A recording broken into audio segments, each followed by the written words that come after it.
It's time for a conversation with Steve Clarke, but before we bring him in, I very rarely regret the segment titles that we've come up with, like a chat with Pat, beautiful, fabulous, wonderful, explains it perfectly. But here, inside the game, no, it really should be inside the game, inside the race, inside the tournament, inside the match. The game just doesn't cover it all. It's time for a conversation with the sports expert, Steve Clarke. Good morning to you, Steve. Hi, Steve. Dave, Ron, and Pat. Look, the World Cup is over. Spain beat Argentina 1-0. The goal was scored in extra time with Argentina a man down, facing a barrage of shots all afternoon, while the Spanish goaltender, well, he could have been taking a nap throughout most of the game.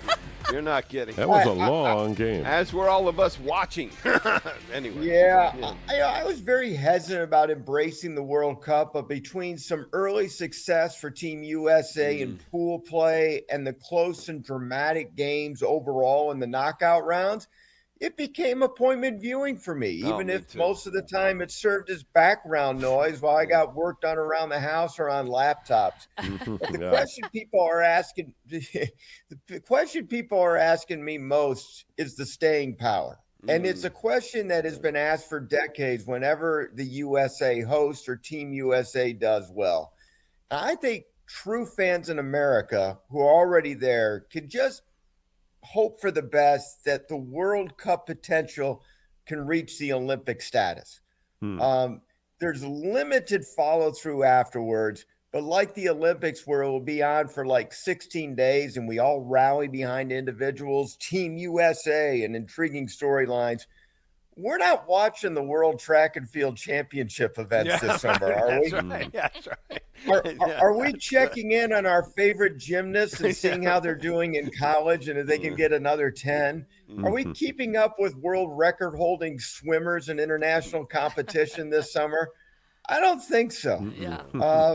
But the game is on more and more on networks than we've ever seen before in the country. And we can hear the name Mbappe probably in the next 2 years, and we're going to recognize it and what sport he plays. But I expect 4 years from now, it's going to be a hard reset about relearning how the tournament functions, formats, how the game is structurally played, and be reminded of who's good and who isn't. But I think that's the best you can hope for, that we can get excited again in 4 years. But as it being a part of our football, baseball, basketball, hockey, WNBA lexicon, probably not. Well, tip of the hat to Messi. He's done, right? I mean, he's not going to be back for the next one, but what joy he's brought to World Cups past and this one until yesterday. So, yeah.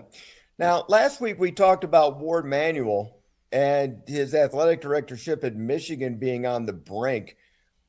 He's still in. And despite national headlines that started with his imminent departure, turning to his tenure being in doubt and then questioning why the internal investigation hasn't been made public and how Michigan can avoid the Freedom of Information Act inquiries at a public institution, the topic of Manuel didn't even come up at the board meeting on Thursday in Traverse City, Michigan. What is becoming even more interesting, though, is the relationships that make up the leadership in positions of power at the university level. So, guys, in the state of Michigan, regents or the board of trustees are voted upon by the public. And in this increasingly polarized political views, division within the leadership is making things, well, let's say complicated, to say it nicely, to being unified on a single direction or making it problematic to move forward. It would appear that schools like Michigan and Michigan State, there's enough strife that people of power are voluntarily moving on, and in some cases maybe trying to get others to move on so they can meet their purposes. There's no one-size-fits-all stereotype on this, guys, but with Michigan being not a red state, not a blue state, but kind of a purple state, it may be exacerbating the problems. Let's move to the state of Ohio, though, guys. Ooh, yeah. Okay. Where rookies report to the Cleveland Browns training camp on Thursday. The big question, who's going to be starting at quarterback, Deshaun Watson or Shedeur Sanders? Watson hasn't played a regular season game since October of 2024. when he ruptured his Achilles and re-ruptured it in January of 2025. Spring camp showed a lot of rust, and Shedeur Sanders is impressed in camp, making this quarterback battle a virtual toss-up for this season.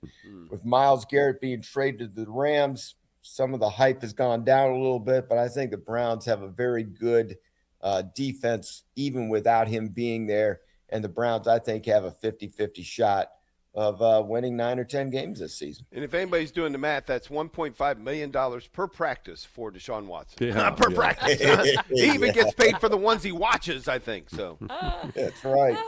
Now, happier news might be for the Cavs because LeBron James could be returning to Cleveland in his next season with the NBA. LeBron is not tipping his hand as of yet. And NBA Commissioner Adam Silver wants to know what team he's going to be on so he can change his television schedule around and feature more games of what could be LeBron's final year in the NBA. It's difficult finding consensus on whether he wants to join one of his teams of the past or go with the familiarity of it, or whether he wants to join a national or an NBA championship contender. It's hard to say.